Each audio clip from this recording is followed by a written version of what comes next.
Hello students, it is me, Mr. Mori, and today I'm going to talk about, give instructions for your last World War I assignment other than entering in the answers to the worksheets and Canvas, which I'm going to work on doing after I film this video, and I'm filming this video on Monday, so that you should be able to enter in your worksheet either on Tuesday or on Wednesday. Again, remember that on Wednesday at like 8:40 to like 9:10-ish, I'm going to be having a Zoom meeting, and that is where you will be able to show me your World War I and German unification notes. As soon as you show me your notes, you're welcome to log off. Of course, I'll give you the okay to log off, but it'll be pretty quick. I wouldn't expect that you would be on there for too long unless there's a waiting list, right? So today's assignment is pretty simple. We're going to be making propaganda. You just need like computer paper, really. And I do want to say this project was made for groups of 3. And I just want to say, like, you're still welcome to do that if you can work it out. I don't think I'll be able to permit groups of 3, but groups of 2 would be acceptable. Partners would be acceptable, right? And how you could do that, I'll explain whenever I give the directions to this. Again, propaganda and nationalism were kind of big vocab words in this unit, and so we want to further expand upon that. So these are just kind of like the standards and goals, because a lot of times I'd be observed by Mr. Schlottman while I did this lesson. So I've just kind of like permanently have them on this slide. This is where I typically give the story of like the polar bears and like advertisements and how propaganda can influence us even when we don't think that it does. So in groups of 3, but you will be doing either by yourself or in groups of 2. And again, if you do in groups of 2, you obviously have to be able to communicate with each other. You can't just, either that's through email or whatever the case is. Maybe you guys can like video call each other or something. But in pairs of 2, create a poster or comic strip that could work as a piece of propaganda for World War I from the British perspective. That's very important. It has to be from the British perspective, and I'll tell you why. You don't speak German. You don't speak French. If you are a native French or German speaker, maybe ask me for permission, and I'll see if you're telling the truth. Because here's the thing. If it was a piece of French propaganda, it would be in French. If it was German propaganda, it would be in German. And America is not really in this war for the majority of the conflict, and this is World Civ, not American Civ. So I want it from the British perspective, okay? And then explain it in 5 sentences minimum. Each member should contribute ideas for the cartoon if you would prefer, and then it just kind of gives like suggestions, which really don't work for us now that we're not at the school. So I'm going to change really the rest of the directions here. One person can be the drawer, the artist, and the second person, partner 2, can be the one that writes the 5 sentences. And they need to be complete sentences. Okay, so if you have one partner that is an okay artist, I'm not expecting Picasso here. I mean, I would expect something a little bit better than stick figures. Even I can do more than stick figures, and that's really saying something. So, one person draws it, the other person will explain it, and explain how it's propaganda, explain what it is meant to convince people of, and what emotions you're using to convince people of joining the war effort. Because your propaganda should either be to join the war effort or to do your part on the home front. It shouldn't be really for anything else. So really the 5 sentences is explaining what exactly your poster means, how it's propaganda, and what emotions are you trying to tap into to convince people to join the war effort. Okay, so one person's drawing, other person is doing the writing, and hopefully the idea would be done by both of you. You have most of the block to do this. Of course, we don't really have structured block time, so really do it at your partner and yours convenience. Write your name, or if you're going solo, then you just do it whenever. Write your names at the top of the paper and the role that each partner played. What you're going to do is you're just going to take a picture of it and send it to me via email or Canvas turn-in. There'll be a place to turn it in, but you can also email it to me. It's fine. So now we're going to go through some examples to give you ideas. Now I do want to just tell you, you cannot steal ideas. You cannot make the Uncle Sam poster, okay? You can't copy it. You can't steal Wonder Woman or Superman or Spider-Man. You can take something and change it a little bit, okay? Like, you know, DC Comics comes out with Green Arrow. A year later, Marvel comes out with Hawkeye. You know, and that happens a lot. So, I mean, you can do that, but you can't just straight up steal Uncle Sam. You can come up with Uncle Sam's cousin who lives in England named Uncle John. I don't know, but part of the grade is for your creativity. So, you know, if you just straight up steal something, there's going to be some points taken off just because that doesn't take any creativity whatsoever. So I want you for the U.S. Army nearest recruiting station. We've all seen this poster. Very patriotic, Uncle Sam. Destroy this mad brute, enlist in the U.S. Army. And, you know, if we were together, I would definitely be having you guys, like, through asking you questions, kind of solve what these mean. But here we have this guerrilla who is wearing a Prussian helmet. He has the Prussian Kaiser's mustache style. And he's got this bloodied club, and he's coming into the United States. You know, this says America right here. And he's holding what is supposed to symbolize the Statue of Liberty, or liberty in general. So the point that they're trying to convey is they're trying to vilify Germany. This is not an attractive gorilla. This is a villainous gorilla that is hurting an innocent woman and apparently ripped her top off. So the emotions that they're trying to convey to the American people is to vilify Germany, to make Germany seem like the villain. Because people are much more likely to go to war and try to kill somebody if they believe that there is some higher moral cause, that there is some villain to vanquish, right? So that they can be the hero. The idea of saving a beautiful woman from a monster and being a hero is much more attractive to a guy who might enlist in the military than, say, hey, do you want to go fight in a war that really has nothing to do with you? It's over basically Germany and France wanting more land from one another and some Serbia assassination stuff. Like, do you want to die for somebody else's problems? You know, neither side's really all that evil, but, you know, we speak the same language as England. You know, one of those is much more compelling than the other. So the propaganda is seeking to manipulate people into joining the war effort by developing a sense of vilification for Germany and thus kind of like a hero complex for the American male, because females are not serving in the military except as nurses in World War I. It is what it is, whether you like it or not.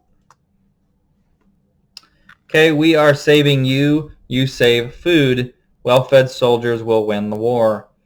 You know, you don't really know this today or experience this today, but back then, even in World War II, you know, the war was so big and so all-encompassing that there were food shortages, right? And, you know, what's more important, you know, Bill at home getting fat off beer and hot dogs, or making sure that your soldiers have enough food to eat? Because a lot of times the soldiers they did not have a whole lot of food. You kind of had to function on a minimal diet because they're having to feed a lot of soldiers. So the idea of, again, another option is that you would do your propaganda piece on encouraging people on the home front to do their part, this being stop eating all the bacon. Those soldiers need food that is nutritious so that they have the energy to fight. And that, in the world wars, you really see that there is kind of the idea everybody does their part. Either you're going to be a soldier or you're going to help here to help the soldier's job be easier. Right? Beat back the Hun with Liberty Bonds. A nickname for Germans was the Huns. I'm not 100% sure why they had the nickname, but I'm imagining it's because, like Attila the Hun came from the east, and so are the Germans. To be honest, I don't understand the nickname, but again, you can kind of see that they're vilifying the Germans, and he's got blood on his bayonet. He looks very evil. He's got blood on his hands. Everything around him is dead. It's like the Coca-Cola commercial. You know what it's trying to do. You know that it's trying to get you you're trying to get you to buy a Coke, and you know that you're not going to meet some attractive person at a gas station. But it still affects you. It still puts that mental image. It's like Coca-Cola is not trying to say that you're going to have a party with polar bears. This poster's not telling you, oh, the German looks like that and everything he touches dies and his hands are literally covered in blood all the time. No, I mean, you know that, but it does kind of make you associate Germans with bad, just like Coca-Cola is trying to make you associate subconsciously Coca-Cola, good time, right? The polar bears are having a good time. People on the airplane are having a good time. Gas station, they go and have firework party. They're having a good time. They're trying to subconsciously, subliminally, however you pronounce it, trying to get you to associate German with evil. Now, Liberty Bonds, I'll explain what those are here in a second. Lend your 5 shillings to your country and crush the Germans. This paints a pretty clear picture. It's basically saying your money, which pays for the bullets and the tanks and the soldiers' pay, because you're going to pay your soldiers, and they don't get paid that much. If they're not getting paid, if you don't have the money the country doesn't have the money to buy the war materials, you're not going to have bullets. You're not going to have. Painting the picture that the money is the thing that is literally crushing the German is a very strong message. Soldiers eat babies. That's a fact. Think of the children. Join Team Demoman, whatever, today and make those monsters pay. Now, I've been told that this was a legitimate World War I poster, but to me it looks a little modern. But either way, it is propaganda. It might be a remake of something that somebody knew was a poster from back then, but at any rate. We have a third kind of World War I propaganda here. Whenever I worked for the Chicago Bears over a few summers on their summer camp, I was cleaning their locker room. I noticed there were a ton of posters up basically saying, hey, don't brain fart. My brain just went blank. Don't tackle with your head like straight down, keep your head up. Because if you tackle someone and your head hits it like that, that does a lot of neck damage. But if your head is up, then it kind of goes like that, and it doesn't hurt your head as much. The gas mask, kind of the same thing here. Make sure you put your gas mask on, make sure that you're safe. And that's what these are also doing. Now here we have USA bonds, Liberty bonds. So you guys know what Girl Scout cookies are. Well, the Boy Scouts during the World Wars would go around basically door to door. Instead of selling you cookies, they would sell you Liberty bonds, which would basically be you buy this ticket, this piece of paper. That piece of paper costs X amount of money, right? And that money goes to the U.S. military to help fund, or British military, to help fund the war effort, in the idea that maybe not with the Boy Scout ones, but Liberty bonds in general. Like over here says, lend as they fight, buy more Liberty bonds. The idea that the government would pay you back, right? So yeah, that's kind of what a bond is. I don't know if I think the Boy Scout ones were probably just like you didn't expect to get paid back, but it's a cute boy asking for money. So, but I know that like regular Liberty bonds, it was more of like the government, like you were loaning the government money basically. Now this poster right here, is one of my favorite propaganda pieces because I want you to imagine if you were a like 10-year-old boy in 1916, 1918, depending on what country you're in. Specifically, this would have to be America, but so it'd probably be like 1916 or 1917. But you see this poster, and imagine what you would think if you were a boy of like 10 years old and you're in the Boy Scouts. Your older brother or your dad is off fighting in this war, and you kind of, guys, we kind of have like this complex of we want to feel like we're contributing, like that we're doing our part. I think that is a pretty big part of the male psyche. Now, not to say that there aren't a lot of guys that don't fit that, but you typically find that men find a lot of identity in what they do, right? Even in like how men bond with each other, guys typically bond more by doing things together, not so much talking. So like me and my roommate in college would play video games together, and we'd actually be playing two separate games. I'd be on my TV, he'd be on his TV. We wouldn't say a word together, pretty much. Maybe like a few comments like nice headshot, or I'd be playing Skyrim and he'd be like nice. Like it was just like little things. We were not talking to each other. We were just hanging out together, and that's how we bonded, even though we were barely saying anything. Whereas like my wife would just no, she's gonna talk. She's conversational. So guys identify a lot with what they're doing. So imagine if you are a Boy Scout and your dad and your brother are out fighting a war and you feel like you're left behind, like your brother and your dad are out there being heroes and you're just kind of like a disappointment because you can't do anything. You feel helpless. And then you see this poster and look at me and look at this poster. It is a Boy Scout handing Liberty a freaking epic sword, right? That gives the boy purpose. That tells the boy you are doing your part. You are so important. You are the one handing the Statue of Liberty, Lady Liberty, her sword. You're the one giving the soldiers their gun, right?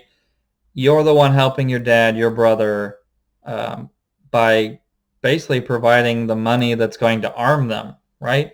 That's a very strong message, especially to an 8-year-old boy. So, and then that 8-year-old boy signs up for the Boy Scouts. He knocks on your door, and he's this cute little boy in a cute little outfit, and he's asking for some money to help his dad fight the war. And how are you going to say no to that? You see what I mean? Like, propaganda is pretty powerful stuff. This poster is a pretty cool image. The machine gun bullets are literally stamps. Now, there were special stamps you could buy for like mailing back then that which would specifically go towards the war effort. Of course, people mailed a lot more back then because you didn't have texting and email and all that. But yeah, so that's a pretty strong message. If we would have met, like if we were in actual class, you would have had a Bell-work question with this poster here. There's still a place in line for you. Will you fill it? So this poster is playing upon, again, men typically have this feeling that they have to do their part, that they have to contribute. They find a lot of identity in what they do, either, vocationally, right? So, and that's definitely true for me, my dad, and all my brothers. I'd say like 99% of males find a lot of their identity and sense of value in what they do as a career and or side career, right? So I find a lot of identity in being an author and a teacher. It's pretty much what I base my entire identity off of. Uh, yeah, that's not to say that women don't do that, but I feel like with men it's a lot more intense. You see a lot higher suicide rates in men. I think partially because if a man doesn't feel like they don't have a job, you find the suicide rates are a lot higher in men because men find their identity in what they do, right? And this poster is playing upon that. It is guilting men into joining the war. It is basically saying, like, this place is filled for you and you haven't filled it yet. Like, what's wrong with you? Will you fill it? And it also gives a sense of unity. A big thing back then is the young men, they really liked the uniforms. They liked the way they looked in the uniforms. They thought that the ladies, and they do look quite handsome in the uniforms, they thought that the ladies would find them handsome and heroic. So it's really playing on a lot of emotions there. It's our flag, fight for it, work for it. I know that nowadays people like to step on and burn the American flag and such, but if you would have done that in this time period, somebody probably would have shot you. Okay, like nationalism was at such a high level, you just didn't do that. You just didn't. Certainly have the freedom to, but you might be an idiot. It's funny because in America, crazy people are burning their flags and videotaping it on their iPhones and, living in their nice sized homes and while eating their McDonald's, enjoying the luxuries of America. Meanwhile in, Hong Kong, people are being killed fighting for their rights to not be in a, dictatorial totalitarian regime. In America, those people, they're burning the American flag while filming it on their, $1,000 phone while enjoying the McDonald's in their belly and their nice air-conditioned house and all that. Not that Hong Kong doesn't have air conditioning, but my point is, in Hong Kong, they were flying the American flag as a sign and a symbol of freedom and liberty and justice. And it's just kind of funny that the American flag gets more respect from a foreign nation fighting for its freedom. And over in America, meanwhile, we're being ungrateful and burning and stepping on the flag while enjoying our luxuries. We're a little spoiled, and I think we take it a lot for granted. But that to say that back then, the flag really did mean a lot. And to say it's our flag, fight for it, work for it, would have really resonated with people. And I think with some people in America, it would still resonate with them. It would resonate with me. When I see the American flag, I think of it is a symbol of freedom. It is a symbol of not just America's freedom, but kind of like how the people in Hong Kong, it's a symbol of all that is good.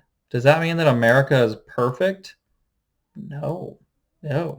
Not now, not before. But you don't remember things and people by the bad they did.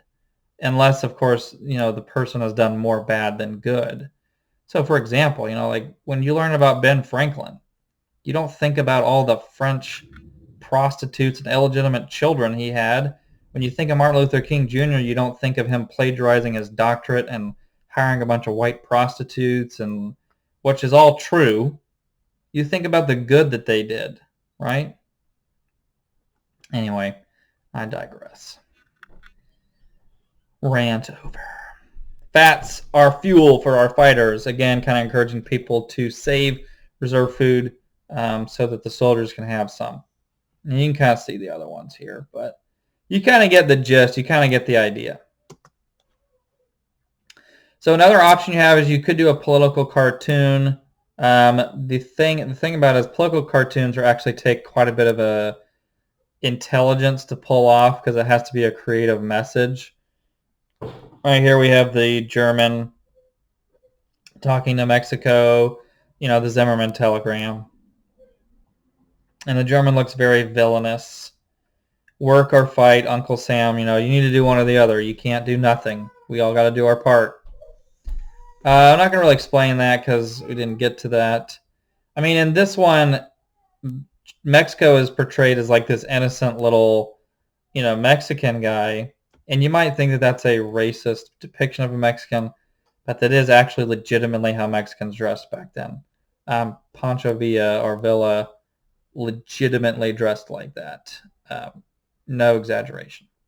But the German is literally Satan, vilifying so much. It's called The Temptation. They're comparing Germany to Satan. That's a very powerful message. And we've already seen this kind of depicting, a political cartoon kind of depicts the circumstances of the time period. It'd be kind of hard for you guys to do that from the British perspective unless you really, it'd be a pretty difficult thing to do. But I'm not saying it's impossible though. That was Germany with the war reparations, basically saying it's labeled Germany. Germany is never going to be able to pay this debt that they've acquired from the Treaty of Versailles, and of course, neither is the war completely their fault. This is just a political cartoon, kind of just poking fun because, again, Woodrow Wilson was trying to get the Senate to pass the 14 points, and so it's just kind of saying that the U.S. Senate is kind of responsible for the death of peace and ultimately the World War II. Now, I do want to say I'm going to give you a third option to do for propaganda, but just understand that comic books didn't really become a thing until just between superhero comic books didn't really become a thing until 1933 with Superman. Superman was the first superhero comic especially. So just know, these comic books did not exist in World War I. I'm just referencing it here to give you another option, okay, to give you more options on your project. So in World War II, Superman is used as propaganda for, who reads comic books, at least this time period? Little boys predominantly. So, think about the effect of a comic book on a little kid, whose dad is out there fighting the war or his brother's fighting the war. He would maybe feel a little bit better about it if he knew Superman was over there fighting beside his dad. So it's a bit of a comfort. And it also, kids look up to these heroes. They look up to Superman. They look up to Captain America. And they want to be like them. And so if Superman and Captain America are over there fighting the Nazis, whenever the kid gets old enough, assuming the war went that long, they would want to be like Superman and join the war. So it kind of just creates a general atmosphere of, hey, we want to be a part of this. So having superheroes be a part of it is kind of a big deal. Of course, if you don't know, Captain America was made as World War II propaganda. That is his origin. This is actually part of the cover of the first Captain America issue. It is him punching Hitler on the face. It doesn't get any more direct than that. Even after World War II in the Cold War, you will see lots of comic book propaganda. You can see the Red Skull. This is how he looked in his first appearance. He literally has a giant swastika on his jacket. We have Batman fighting the Japanese, very racist depiction of the Japanese, Hitler, the Austrians. Here we have Batman, who does not use guns, firing a gun. Here we have Wonder Woman going up against a Nazi robot. Right? So, and this right here is just to show that comic books will continue to be sort of an element of political critique in the Cold War time period. The Watchmen is a very interesting political commentary in the Cold War, as well as, in some cases, propaganda. So The Watchmen, for example, it was written during the Cold War, and it's all about the Cold War and nuclear holocaust and everything. And it's actually, The Watchmen is the best-selling comic book of all time. And it it is actually considered a work of literature. It is actually considered a work of historical literature. a way of looking at the Cold War. If I had infinitely more time, I would have us read parts of it and analyze it as its parallels to the Cold War, because you can learn a lot about the Cold War from it. So if you're working on your projects and you're wanting to, because the Red Skull had like the swastika on his jacket. So if you're wanting like symbols for World War I, because it has to be World War I propaganda, which means there can't be swastikas, there can't be World War II style airplanes, there can't be World War II style tanks, there can't be race cars. I had once where there were race cars. There can't be any technology that wouldn't have existed during 1914. Okay, which means no cell phones, no plasma screen TVs, no computers. They didn't exist. Okay, so no internet or anything like that. It has to be a British World War I propaganda. So if you're wanting to label your hero as English, this is the symbol for the Royal Air Force, and this is the German military symbol, the Iron Cross. So instead of a swastika, you'd use an Iron Cross, because Nazis don't exist at this point. See how we're doing on time. Okay. So this is the actual document here. Again, you're going to be doing groups of 2, but this pretty much says the same thing that's on the slide. Hopefully I've given you enough examples to help. There's that propaganda we saw on the notes to get your mind flowing. All right. I had one student once. It's actually the same student that did the Lord of the Rings artwork I showed you. They did a lion. It was very well done. All right. Now, I do have some examples that I did. All right, so here we have, when I first did this assignment, it was for a Cold War. So it's more like Soviet Union based, but it's still the same principle. I came up with a hero called War Owl. He goes and he saves a lady owl from a Soviet Union doctor called Dr. Cone. So he breaks in and he saves her. Waha. And, then you explain how that's propaganda in 5 sentences. Here's a political cartoon that I made. An Iron Curtain has descended across the continent. Behind it, there are unspeakable horrors. It's a Winston Churchill quote from the Cold War. He was called the Bulldog of Britain, the British Bulldog. So that's my character of Winston Churchill. And then later in Stalin's home, I love me a good curtain of iron. It's kind of a funny joke. I'll explain the Iron Curtain when we get to the Cold War, but I enjoyed drawing Stalin in his underpants. This would be an example of a bad project. There's no point to it. It has nothing to do with World War I, and it's drawn anybody. Like, this is impressive, and I may have traced some of it, not all of it. But this, I drew myself. No tracing. If I can draw that, then you can draw not stick figures. I will attach comic panels to the email, and so if you do a poster, just use a blank sheet of computer paper. If you need comic book panels, you can either print this off or make your own comic book panels just by drawing them. So those are the options. That is the project. You have today to work on it, and tomorrow I'd focus on doing the World War I worksheet and studying for the test, which will be on Thursday. Yeah, because this will be seen Tuesday. Notes check and putting in the worksheets will be Wednesday. And studying. So yes, Thursday is the test. Friday and then Monday, Tuesday, we will be skyrocketing through World War II, and then on the last Wednesday, I have a little World War II quiz for you. And that's about it. Have a lovely day. Make sure to ask any questions if you have them. I don't want this project to be unclear. It's meant to, you're meant to have some fun with it. I prefer it to be colored. Yeah, peace out.